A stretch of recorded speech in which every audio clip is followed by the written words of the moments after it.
Hello, beautiful soul. Welcome back to this week's episode of the You Unlimited podcast. I am so grateful that you are here. You are magnetized in. It is Mother's Day when I'm recording this, and it's going to go live on the Tuesday right after Mother's Day. So it's been such a beautiful day. We're prioritizing this episode because there's something on my heart that I want to share, that I know that it's time to share. And the beautiful thing about when we get our intuitive pings around sharing is just go with the flow. You don't have to look perfect. You don't have to have it all together. Like I'm coming to you with like PJ pants and like a sweater and I threw on earrings and we're like playing like we're put together. But like honestly, this is me like in between family time and just like wanting to come to you with the channeled message that wants to move through me today. So this is all a part of entrepreneurship. This is all a part of owning your own business and leaning in and just sharing your message and having your mission impact the millions that you know that you're meant to impact, if that is what's on your heart. And so the truth is, sometimes we're not ready, whether it's physically ready and we're just going to throw on a pair of earrings and say, like, sure, like, let's just make it happen,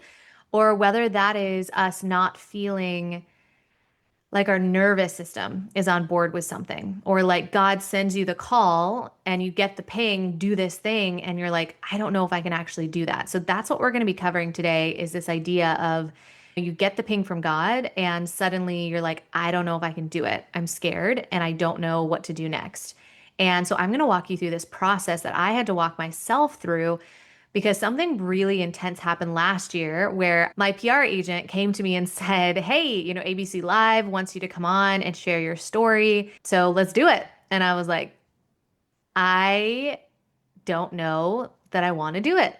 And I had to sit with it for a minute. Like I received the message and I went for a walk and I was like, like I could feel my heart beating so strongly because I was like, I'm not ready to share that story. I don't know if I'm ready to share it ever. And so it was like really beautiful because I had this really wild duality happening where it was like my body and mind were like, absolutely not. And my spirit was like, you're being called into something bigger, Christina. This story isn't about you. So this is about playing with that duality because I know that you're probably experiencing something similar, or you have, or you will, where you're gonna get the call or you've received the call and your mind's getting in the way and your body is getting in the way, meaning your nervous system is like, I can't do that, or it's too much or too scary, or I don't know if I can actually follow that call. This is going to be the process that I actually had to walk myself through to be able to share my story.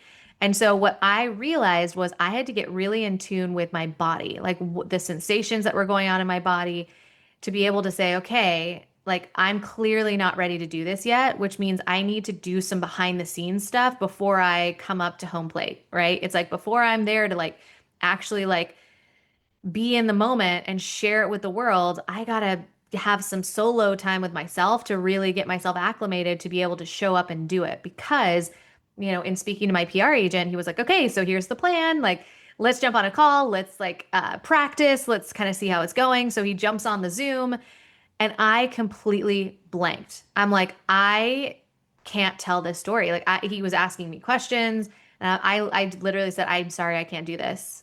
I can't do this because my body, my nervous system was not on board with being able to share the story yet. So it was this really beautiful mirror around where was my body at? Was my nervous system saying yes, or was my soul wanting to answer the call, but my body wasn't on board with it yet? So that experience practicing with my PR agent was like this really beautiful example of a mirror, really, of showing me that I was not ready to show up to home plate yet and hit the ball, right? Like I needed to do some behind the scenes work. So the process that I started to walk myself through was first, I had to connect with myself internally. I had to say, okay, body, where are you holding this fear? Like what's alive for you? What are the fears? What's coming through for you? Like I had to really tune in and say, I'm aware of the fact that I'm not ready to do this. So now I get to walk myself through a process of being able to acclimate to being able to share. So what did I do? Some of the things that I did was the first thing I did when I received the email and after we had jumped on that like practice call was I had to move my body. I had to get outside and walk and start to move and start to like shift the energy that I was experiencing. Because what happens is our nervous system is all bottled up and it's feeling like it's in a consolidated area in the body. And I had to take myself outside. I had to remove myself from the space that I was in to give myself spaciousness to just calm my nervous system. So movement is a really powerful way to start to calm our nervous system before we even kind of play with the possibility of leaning into the thing we're thinking about doing. So what I did was I started to walk outside. I started to move my body. I started to say, I haven't chosen into this yet, so it's okay. I'm just going to give myself an out. I'm going to say, like, Christina, like, let's just feel the safety again in our body, right? Like, give yourself that opportunity to say, I'm going to pause on this for just 1 second, and I'm going to start to feel into my body, and I'm going to create the safety that I need to show up before I just fully show up in the thing, right? And let's say you've already committed to the thing and you're like, oh shoot, like I haven't given myself an out, like, oh no, it's about to happen. This process is still going to help you. You know what I mean? So don't get nervous if you're listening to this and you're like, oh my gosh, I've already committed. Like I'm showing up, like it's in 12 minutes. Like I'm still going to walk you through some processes that will help you get to the other side regardless. But what I did was I gave myself an out. I said, you know what? It's okay. If you really don't feel like you're ready to do this, you don't have to do it. And that immediately started to calm my nervous system, right? Sometimes when we feel like we're forcing ourselves into something, it's like the resistance is even more intense. So if you can give yourself that opportunity to say, it's okay. You don't have to do this thing. That in and of itself will start to calm your nervous system around the entire experience. And then it will allow you to start to shift it, right? And so I started walking. I started to give myself an out. I started to say everything's going to be okay. You're safe. I did some EFT tapping, which essentially is you're going to be tapping on the different acupressure points on your body and you're going to be moving through all of your fears at the same time. So essentially what it's doing, you could just literally Google EFT tapping, emotional freedom technique, and how to do it. It'll probably take you to a YouTube and it will show you that process of how to do it. And essentially what you're going to be doing is you're going to let every fear start to play out while you're telling your body it's safe and it's calm. Because when I'm tapping on these different acupressure points, I'm basically telling my body it's safe, I'm okay, I'm safe. And I'm tapping on the different spots. And what I'm doing is I'm telling my body it's safe while I'm starting to release all of my fears at the same time. What is that doing? It's normalizing the experience. It's telling my body it's okay. My body is safe. And it's allowing me to open up my throat chakra and get all of my fears out of my body. So that's what I did next is I just started to move that experience out of my body. I started to bring the safety back in.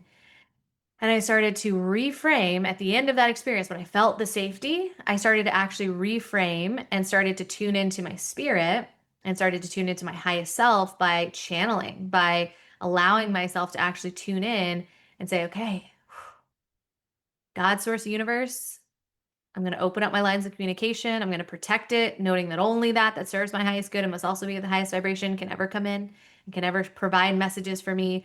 What message do you have for me, highest self? Or what message do you have for me to my angels and guides? What message do you have for me?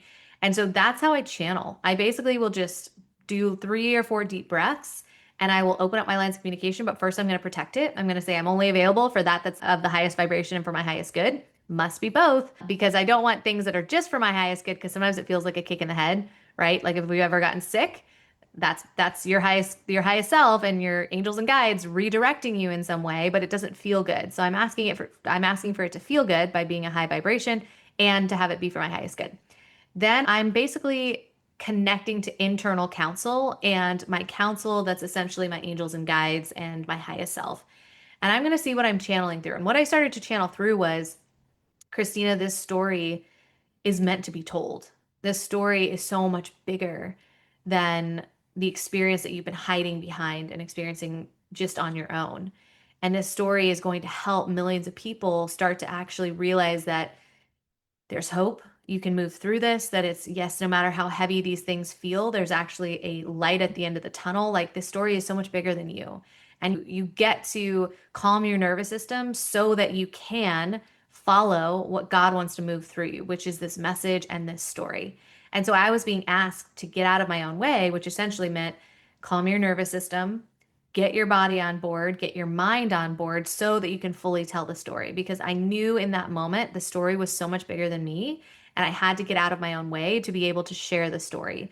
So when I was connecting to my internal counsel and or my angels and guides, which I kind of consider that more of like an internal counsel, even though it's like, let's say, quote unquote, external, because it's angels, it's guides, but you think about that, like I'm actually getting body chills because internal counsel means I'm channeling and I'm allowing it to move through me and my spirit, right? And so that process is kind of an internal process and I'm channeling and I'm writing down all the messages that I'm getting. So I call that kind of my internal counsel. So I allowed myself to channel, receive the messages, receive the guidance, receive the safety, and receive the bigger picture. Because essentially, channeling is allowing you to see the bigger picture than what your ego is wanting you to see. Because my ego was like, you're good, just stay safe, don't do the thing. Like, just tell your PR agent to just FO and just move on with your life. And I was like, okay, I can do that. I'm giving myself an out for that. And it's not about my PR agent. It's not about me. It's about how can I support and be a vessel for the message that wants to move through me. Anytime I've ever been asked to keynote speak, to be on a panel, to share on TV, to share here on my podcast, what I do is I say, it's not about me. How can I serve? It's not about me. How can I serve? And that gets me out of my head and into my body and allows me to be a vessel of service, right? Really important step in the process. So after I moved through all of that, there was a part of me that said, you know what? I want to consult with my external counsel now. Now, I want to create a caveat around external counsel because for me, and I hope that this will kind of plant a seed for you too, it's really important to say, who am I tuning into that's my external counsel? Meaning, is the person that I'm asking this question about, like, should I do it? I'm scared. What should I do next? Has this person either done the thing that I desire to do, or would this person be brave enough to say yes, to answer the call, even if they haven't done it? Right? This is really important. A lot of times we're just asking our spouse who wouldn't do the thing, right? Or we're asking a friend who's like, I'm a W-2 employee. Like, no, absolutely not would I tell that story. That's very private. You know what I mean? Like they might say no, right? And so it's really, really important to say, like, who are the brave people that I'm tuning into that have either done the thing or that would be willing to do the thing. And I want to know what they would do in this situation. Would they say yes because they're brave, because they've thought outside of the box, because they want to hold a safe space for us? You know what I mean? Or would they say no because their ego would be too loud, or they just haven't been tasked with doing something like that yet. And so they can't even fathom sharing something that deep or going that far or sharing and doing something really bold and brave. They just can't fathom it yet. None of it's right or wrong, right? There was a version of me that was like, absolutely not would I start my own business. That's so scary, And now here I am with my own business, flourishing, loving what I do for a living. I've never felt more self-expressed. So now I would absolutely seek counsel with the version of me today. Like a version of me 2 years ago would seek counsel of the version of me today, is essentially what I'm saying, versus the version of me 2 years ago would absolutely not seek counsel from the version of me 5 years ago, because the version of me 5 years ago couldn't even fathom starting her own business, having it expand into the ways in which it's expanded, being seen in the messy, all of those things, being visible in her fears, right? Those type of things. It was like, oh my gosh, absolutely not. We process that in a journal and behind closed doors, right? Like it's not safe to be seen with like big intimate stories or experiences or putting yourself out there because you might stumble, right? Instead, it was like, I want to reach out to the person that's brave, the person that's done this before, or the person that would potentially say yes, or that could at the very least hold a safe space for me and ask me really good questions to be able to process whether or not I was going to do it. So, what did that look like? The people that I started to seek counsel in, one was my stylist. She's the absolute best. Jessica Papineau, if you haven't followed her, you absolutely get to follow her. But she is a brave soul. She's someone who has said yes to really scary things. And so for me, I reached out to her and I was like, I'm being asked to tell this story and I'm freaking out. I actually was like in tears with her on the phone. And I'm like, I don't know if I can do it. Like, I just feel so much fear in my body, but like, I feel like like there's a bigger picture that's happening, and I feel like this story isn't just about me. And she was so incredible at, one, holding space, and two, guiding me into the light versus guiding me into the shadow. She was like, Christina, like I'm here to just like get it out, like cry, whatever it is you need to move, and like this is the call that like you've been asked to move into. Like, think of all the people that you could help with this. Like you get to. And she was like holding me in the higher vision. And it was really empowering. And I was so grateful that I reached out to her, because she's like one of those soul sisters that like she's doing the brave things, right? And she's like, she was holding a really sacred container for me to feel it all, but also guide me into what she knew my soul actually really wanted to do. So that was really empowering. The other person I reached out to was my healer. So she is absolutely incredible. If you haven't followed her on Instagram, it's I think Hive Healing is what it's called, what her handle is on Instagram, and she's one of my healers. And she is a somatic healer. And what's really, really beautiful is she holds this sacred container for me to just be able to feel it in my body. So, Christina, where is the fear that's in your body? So, Andy was holding this really sacred container to say, like, where are you holding this in your body? Let's move it. What does it feel like? Does it feel hot? Okay, where is it moving to? What does this remind you of? Let's go to that version of you that was experiencing that before. So these are things that I hold, that I do with my clients as well. But healers absolutely get to have healers too. Never ever lean into a mentor that doesn't have a mentor or a healer, because that means they've kind of stifled their growth, right? Like, we're never done healing. I will have a healer until the day that I pass to the other side. And I'm sure my angels and guides will be like healing me over there too, you know? So it's this like beautiful experience of just knowing that, and I don't know that that's true, because once we kind of transition over, we're all knowing and we're good, and it's like all of a sudden every truth actually we're embodied. So there's that. I'll caveat with that. But when we're on this side and the ego is involved, I will say to have counsel is so important, and to really make sure that you're tuning into people that are empowering. So, long story short, I was seeking counsel in these different ways. I did actually ask my spouse, because he's brave and he does do things and he puts himself out on the line, and he is an entrepreneur too. And so for me, it wasn't just because he was my partner, it's because he does brave things often. He puts himself on the line. He invests in certain spaces.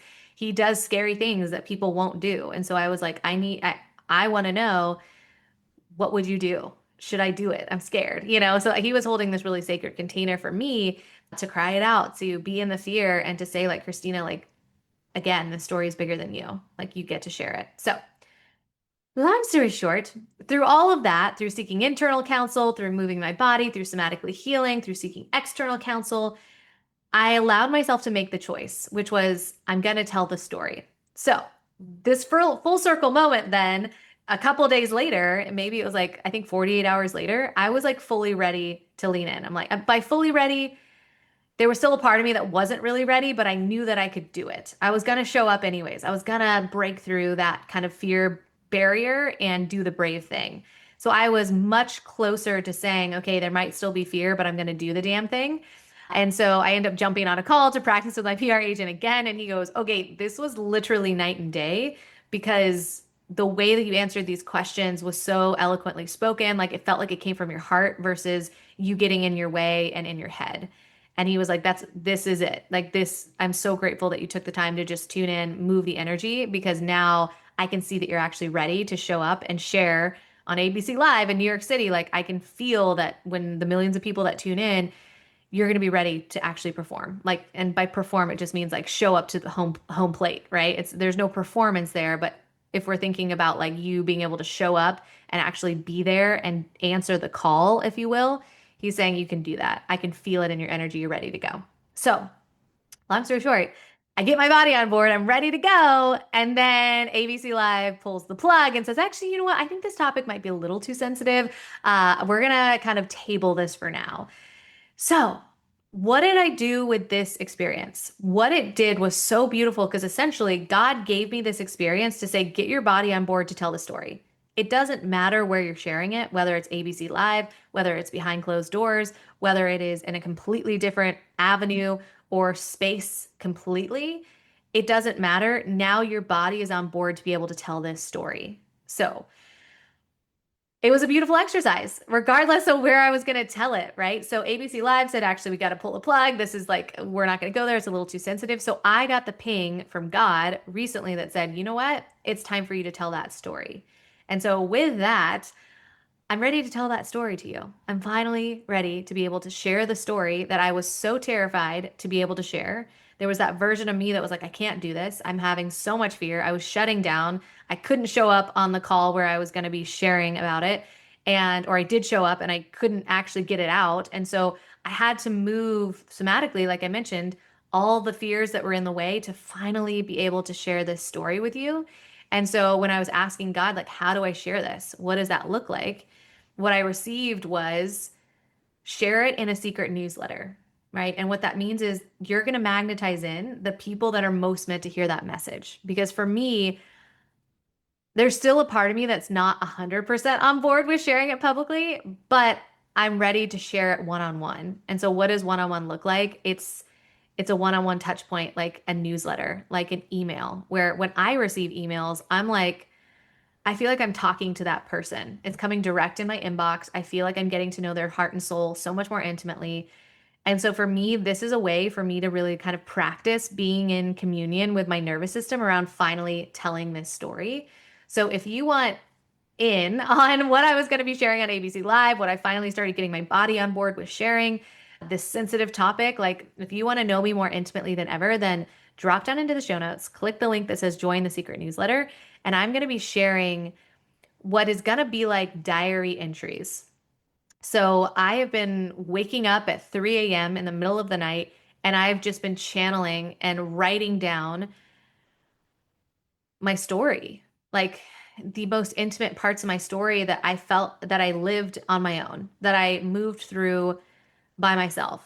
And these are the moments where I'm finally ready to share this story, and you're going to get to know me more intimately than ever because I've never shared this story out loud. Even with the most intimate outer counsel that I have, they haven't known these parts of my story as deeply as I'm going to go. Like there's pretty much no territory that's going to go uncharted with these diary entries, and that's because this story doesn't get to die with me.